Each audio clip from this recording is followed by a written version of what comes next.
yun, nagsisignal si Pangulong Duterte, kaya nga binato sa kanya yung ICC, di ba? Kung titingnan mo yung batuhan, yung gikan na kung i-impeach niyo yan. Kasi everyone was saying may impeachment resolution. Ang lumabas ICC. So, kung titingnan mo, who is dictating the tempo?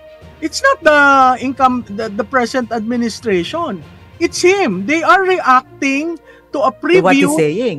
Yeah, to a former president who is reacting based on sa ginagawa nila. Hindi naman tanga ang dating Pangulo. Ay yung pagbabalik politika ni Tatay Digong sakaling mapatalsik. Yung mapatalsik, mukhang remote na po yan. Although marami talagang naglalaro sa ating lipunan dito, nagpapagulo sa sitwasyon natin dito sa bansa, nagpapabagal sa pag-unlad ng bansa. Miss Malu, ano po yung assessment niyo, evaluation dito na si Tatay ay dahil medyo napipikon ay nagbanta na babalik politika? Alam niyo po yung salita ni dating Pangulong Duterte, malaman ho yun, no? Malaman in the sense na parang sinasabi, umayos kayo, kung hindi, nandyan ako.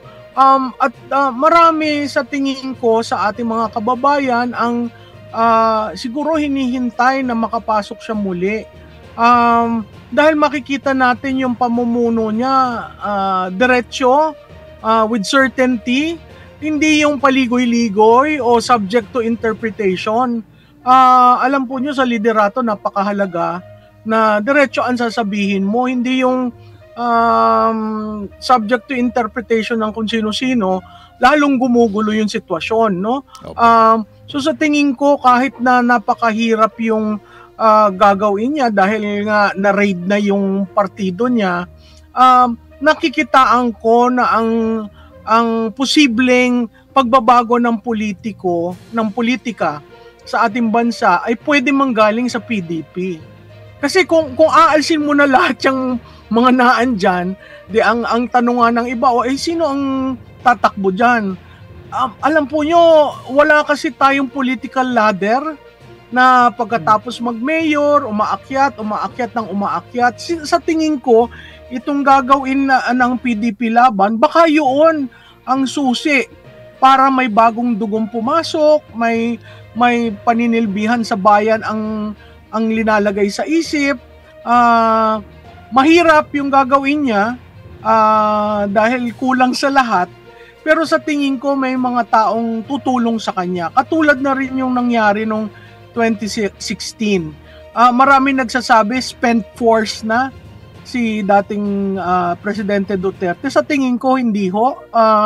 Kung yan ba naman spent force, di sana hindi nagre-react ang political establishment kung talagang wala nang saysay si Pangulong Duterte.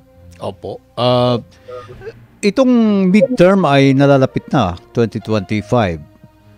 Although marami po sa mga legal luminaries natin nagsasabing wala namang illegality. Kung sakaling makisabong o makilahok sa politika si dating Pangulo, si Tatay Digong, in 2025, how soon palagay nyo na he will make it true to his words na pumasok ngayong 2025?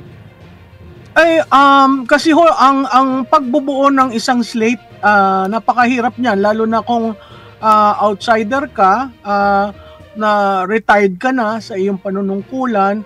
Tapos, syempre, ang pondo, napakahalaga ho sa politika ng pondo. Pero, dahil wala ho tayong oposisyon na matuturing ngayon, yun ang kagulat-gulat ngayon sa political dynamics natin. Wala ka maiturong oposisyon eh. Parang yung oposisyon kasama na sa administrasyon. So, kung magkaganon, wala yung kritisismo. Ang kritisismo ho, napakahalaga niyan sa isang demokrasya. Yun yung sinasabi ni dating Senator Joker Arroyo, no? The minority rights will have to be protected kasi that assures you a vibrant democracy. So ngayon, meron hong void na pwedeng punan ng isang dating Pangulong Duterte. At mahihirapan po pag pumasok yan, pag inalaw nilang pumasok, kasi dun sa aming survey, at least, parati ho siyang nagtatap. Sanay ang isang Rodrigo Duterte tumakbo galing sa wala at galing sa outlier. Yan po ay nagawa na niya noong 2016. Yun ay bilang Pangulo. Yung senador ho, madali lang yan, lalo na pag magtulungan at strategic yung pagpili mo doon sa 12. Ginawa ho nila yan noong 2019. 2 slates. Tayo nagulat, may slate ang anak, may slate ang tatay, ang sumosobra sa 12, mamili ka dyan, nasa inyo. So, sa tingin ko, it will also be out of the box na ang gagawin nila dito sa 2025. Kaya lahat nag-aabang. Kasi hindi ho talaga si Pangulong Duterte, hindi ho yan talaga based on a campaign book eh. Talagang widow, at saka talagang gut politics. Yung magaling ho siya sa ganun eh. So lalagyan mo lang ng disiplina, saan pupunta, saan iikot, sino bang malakas, sino ba ang maglilid ng slate na yon. Marami pong mga bagay-bagay na kailangan pag-aralan para maging competitive ang slate ng dating Pangulong Duterte. Doon sa Kamara po, mukhang medyo numbers game ang pag-uusapan. Talagang dominant na yung kakampi ng speaker. Pero sa Senado po, ang alam po natin, mga re-electionist dyan ay PDP po ba si Bongo? Si Senator Bongo, Senator Bato, De La Rosa, puro mga re-electionist po yan. Di po ba? So sir, meron siyang 3 taga-PDP. Ang total 7 ang re-electionist. Yung 3 taga-PDP, si Amy Marcos, si Pia Cayetano, si Bong Revilla na taga-Lakas, at saka si Lito Lapid na independent. So kung titingnan nyo, numerically, mas maraming re-electionist na PDP. So kung yung 3 magiging core, plus dadagdagan ng mga bagong pangalan, sa tingin ko, at siguro maging guest candidate, kasi katulad ni Senator Amy Marcos na nagsasabi na ang loyalty niya hanggang dulo na kay Presidente Duterte. So siguro ho, guest candidate yan doon sa slate ni PRRD. So 4 na yun, plus siya, 5 na. Hahanap ka na lang ng mga 5 or 7 para mabuo yung slate. Oo. Napakahirap naman ho, on the other side, napakahirap dun sa so-called supermajority. Paano mo pipiliin yung 12? Kung ang total members mo ay napakalaki, dambuhalang partido, no? At ang magiging problema ho niya yung usapang lokal. Kasi yung incumbent, 'di ba? Meron tayong sinasabi na pag incumbent ka, irerespeto mo 'yan, yung equity of the incumbent. Paano mo 'yan i-adjudicate kung may partido federal ka, may lakas ka, may kasama ka pa sa koalisyon na nasyonalista? I mean, lahat ng partido nandun eh. Opo. Vis-a-vis sa PDP laban. So, sa tingin ko, very light yung sa PDP laban. Hindi mo kailangan ng kadambuhalang war chest. Compared dun sa kabila, talagang magki-quid pro quo yan kung sinong isasama dun sa 12. And at the same time, hindi ho ibig sabihin pag napakalalim ng war chest nyo, mananalo ka. Nakita ho natin sa kasaysayan natin ang mga mayayaman hindi nananalo sa presidente, no? Iba ho ang presidential politics, kaya kailangan mahusay at masinop na paggamit ng pera. So the less members in a political party but coming from strategic provinces, yung malalaking probinsya, di ba? Napakahalaga ho yun sa pagtatahi ng inyong slate. Alright. Partner? Magandang hapon po, Miss Malu, ano? Ma'am. yung pag ganito yung mga topic talaga, parang parang ang daming pwedeng Di ba?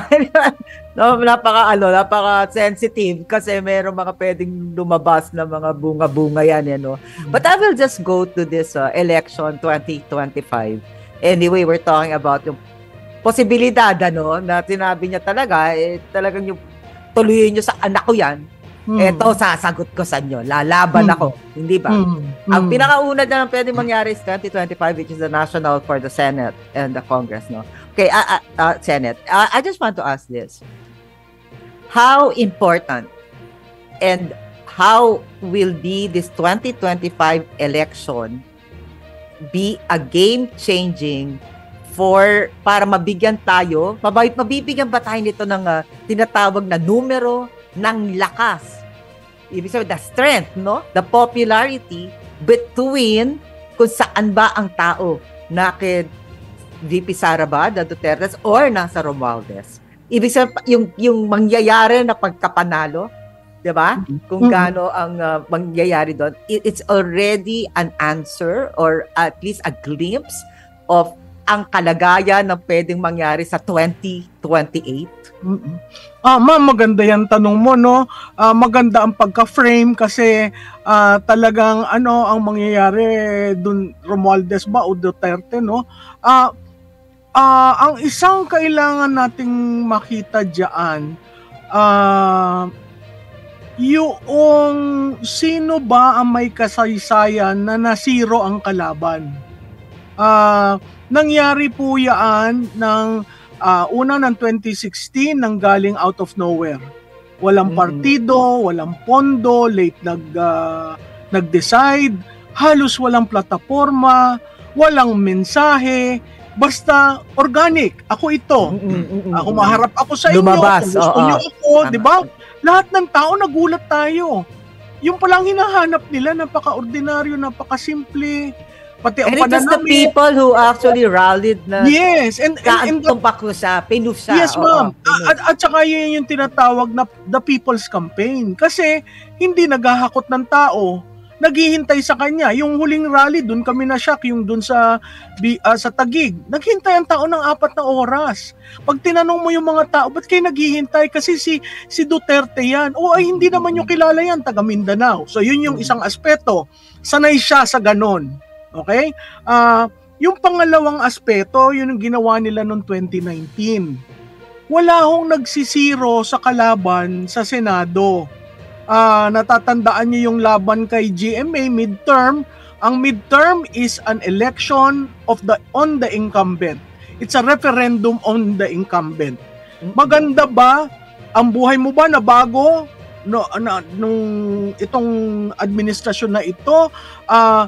Yung maganda ba ang kanyang programa? O maandar ba ang ating ekonomiya? Lahat po yan papasok sa isip ng tao sa 2025. Pero tatandaan po natin, ang Duterte lamang ang nakapag-zero ng kalaban. Si Gloria si GMA po, nung midterm, meron hong isang natira sa kanila. Doon kung natatandaan nyo yung election ng 2007, na ang opposition lorded it over President Arroyo's slate. Ang lumabas lang yata doon, isa o dalawa eh. Si Joker Arroyo yung isa, tapos may isa pa. So itong si Presidente Duterte, na-zero nila yung, yung na-8-0 nila yung kalaban eh, yung liberal. May tawag si partner Ocho Diretso. Si Ocho Diretso, di ba na-zero nila? First time. Sa Ocho Diretso eh. Ocho Diretso sa Inodoro. Oo, di ba? So talagang magugulat ka, wow. Walang nakapasok ni isa. Pagdating ngayon doon sa 2022, patapos na ang term niya, makikita mo wala ring liberal. Isa lang ang nakapasok, si Senator Hontiveros. So anong sinasabi noon? Iba yung politika ng Duterte at tinataya nila yung pangalan nila, yung record nila para makakuha ng ganong resulta sa eleksyon. Mahirap pong makakuha ng ganon kasi ang kalaban mo talagang sinisiro mo.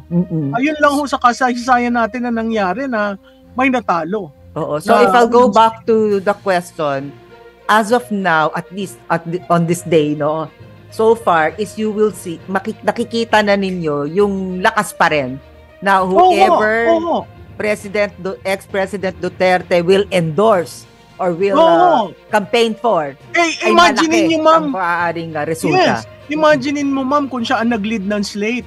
Iba yung endorsement, iba yung campaigning. Sa lumalaban. Mas lumalaban pa siya. Itataya ko pangalan ko, kasama ako sa slate, ito kami. Iba ho yun. Okay. So, yung excitement, gawin na lang natin. Nasaan ang excitement? Ang excitement nandun sa pagpasok ni Presidente Duterte uli sa arena. Wala dito sa incumbent. Okay? Pag titingnan mo ngayon naman may measure mo yung may nanonood pa ba sa kanya? Tuwi ko hong namomonitor yung Gikan, tinitingnan ko yung number of views. Nagugulat ako na almost madaling araw na ho talaga yung pagtaas ng nanonood. Nagsisimula sa libo, hindi hundreds Tapos nagpipik sa 5,000. At wala pa sa TV. Wala pa yung TV doon. At that kasi nasa TV time, sabi ko, 5,000? Yeah. But, ordinaryo. Okay, this is something na I need to ask, no? Kasi kanina na pag ang inano nyo, syempre, kasama naman palagi sa pag-aaral, yung nangyari noon. So, talk about 2016. Totoo yun.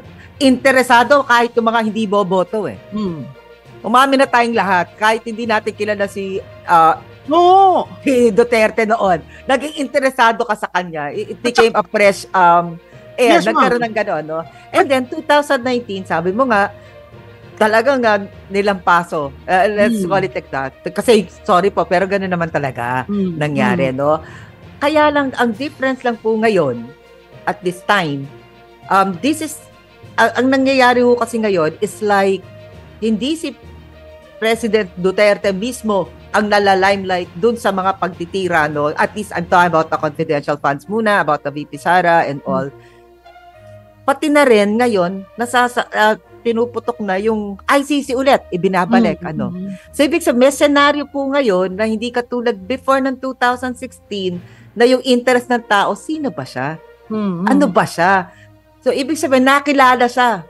So, ngayon, madadrag to, paano ba siya nakilala? So, ngayon, sa ginagawa po ngayon, sa tingin nyo may epekto ito na hindi na to yung mga question mark, sino ba si President Duterte? It is now a matter of ikaw ba ay naniniwala sa tama ang kanyang ginawa o mali? Hindi ba? May ganun ka na ngayon. Okay, so yun yung gusto kong tanungin. Iba ngayon yung tingin ng tao dun sa 2016 and maybe 2019 kasi incumbent siya nun, but now as a private citizen na meron ng nagkaroon ng background, no? Ng mga kanyang ginawa, doon na magbabase ngayon ng tao, di po ba? Opo, tama kayo doon. Pero ang pagbabasihan nila ay isang public record na alam ng lahat. Kunyari, dalhin mo sa usapin ng illegal drugs. Kunyari, tanungin kayo, kamusta sa inyong komunidad? Balik ba sila ulit? Oo, tama, diba? Tama. Pag pumunta ka ng pondo, gusto nila yun. Kasi lahat alakad na sila. Di ba? I understand your point, yes. Ang pangalawang pwedeng itanong kamusta ang frontline service? Nagbago ba? Kayo ba'y naaatupag? Kayo ba'y may natatawagan? Kung kayo may reklamo? Nakita nyo na bang ako'y nagalit sa mga hindi tumutulong sa inyo? Yung ganun lang public record. So may strength din na meron na siyang paglabas na ngayon na senator, para may nakaraan ako na ginawa. Yes. So nasa inyo na natuwa ba kayo o hindi. So again, it will reflect the direct approval of the people sa kalalabasan ng ng eleksyon na pag lumaban si President Duterte. It will answer, no? Kasi may dala siyang may dala siyang, ito yung accomplishment ko. Yeah, may dala siyang bagahe. Ibig sabihin, tingnan mo ngayon yan. Ibabangga ko ngayon sa accomplishment ng 3 years ng administrasyon. Kunyari, tanungin kayo, nararamdaman niyo ba ang gobyerno nung ako'y Pangulo? Ma'am, di ba? Doon na lang sa mga ganon at saka yung diretsuhang pagnanalita. Malaking bagay po yun. Tapos, pwedeng hindi rin naman siya pwedeng hindi rin niya ihalo dun sa kanyang naratibo, pero yung ginagawa nila sa dalawang Duterte, isa binubugbog mo sa CIF na leading to impeachment. Yung isa binubugbog mo sa ICC. 'Di ba? Doon pa lang yung kwentong 'yon. Sa tingin ko it will get the base to say mali naman yung ginawa sa inyo. I think it's very clear naman kasi sinabi ni FPRR dito, diretsuhan eh. Pag pinatalsik nyo anak ko dyan, tatakbo ko. So, ibig sabihin, yung narrative, yung bakit siya tumakbo, malinaw eh. Hindi naman niya sinabing tatakbo ko kasi gusto ko lang manilbihan ulit. Actually, siya sadya, pagod na nga ako eh.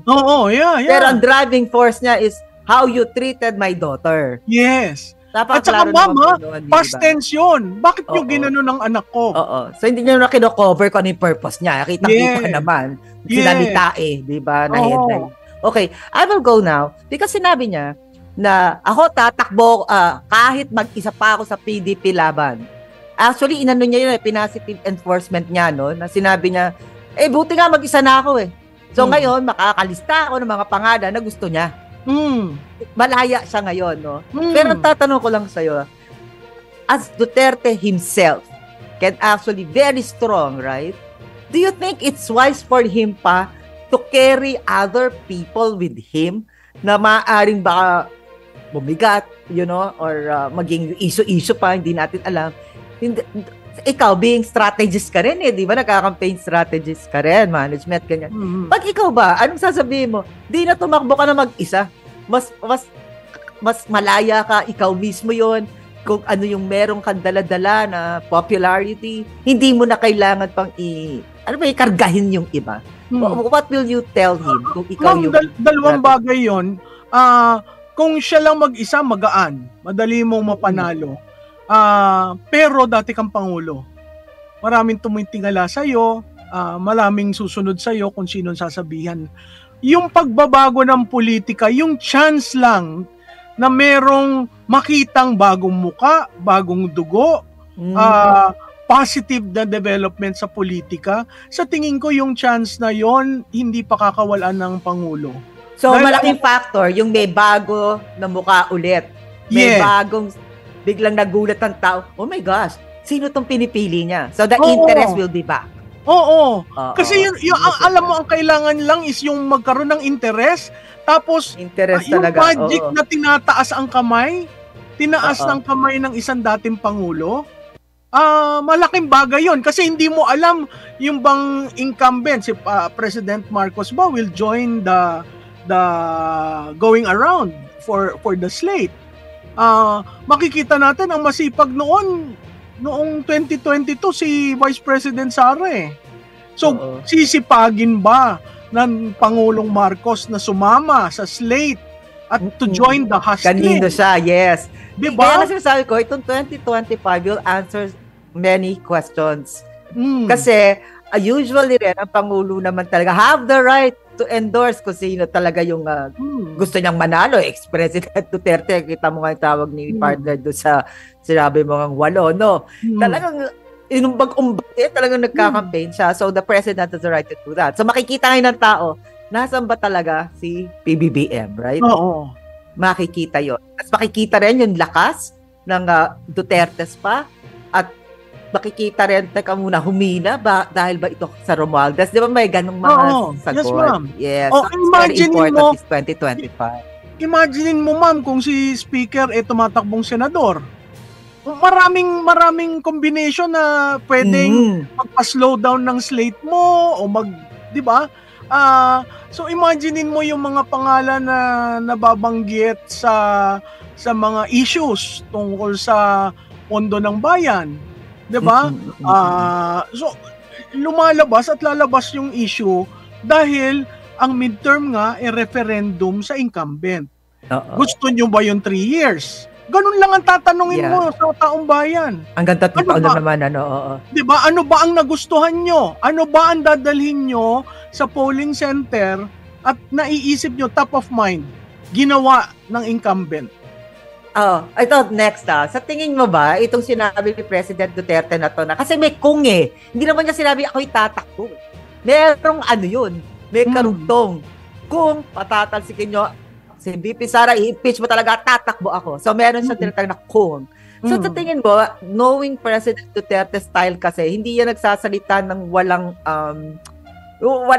deeper or behind it na objective, no? Sa tingin mo, this is already like saying, binibigay ko na sa inyo ang senaryo, pag ginalaw niyo yung anak ko, ito magiging senaryo.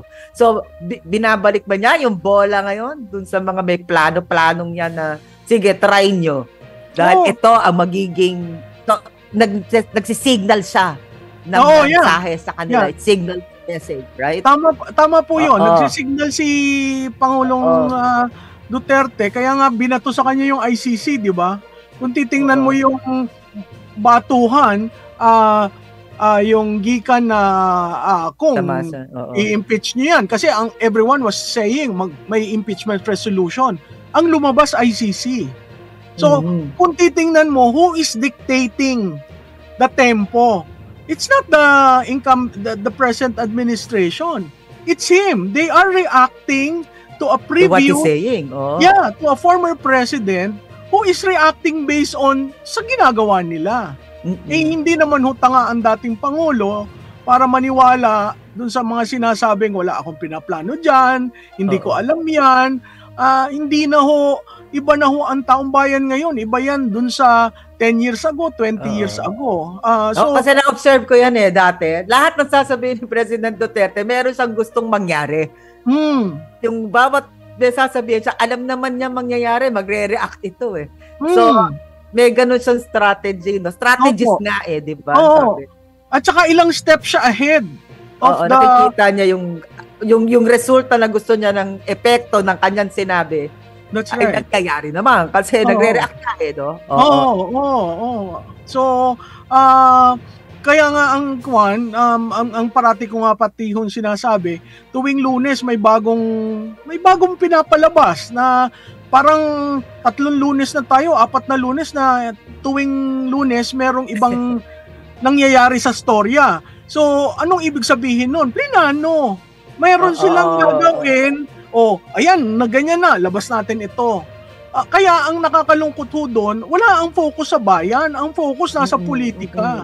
Actually, kahit naman yung mga tao ngayon, Miss Malu, makikita mo na, they're already saying, my God, tama na yung Duterte-Romualdez away kasi nangyayari, ang dami kailangan gawin ng Kongreso na kailangan ng mga tao, hindi naman na bibigyan pansin. That even the people na already, tama na kasi nakikita na yung political area, hindi na ma-deny hindi ba? At ma'am, ang napakahirap dyan, hindi natin naririnig ang Pangulo na nagsasabi, tama na. Hindi pa tayo sa trabaho. Yun nga susunod kong tanong, naunahan mo na ako. Diba? Parang, hello, bakit ganyan na? Balik tayo sa trabaho. Hindi ba? Kasi yun ang hinihintay ng mga tao na parang, ikaw ikaw makaka-neutralize ba? Yes. Yeah. Hinihintay laging, hoy, kayo na, tumahimik na kayo, you're under me as your ganyan. Yes. Magtrabaho na kayo, ganon. It's really leadership. You have to command people to stop and let's focus on what is needed.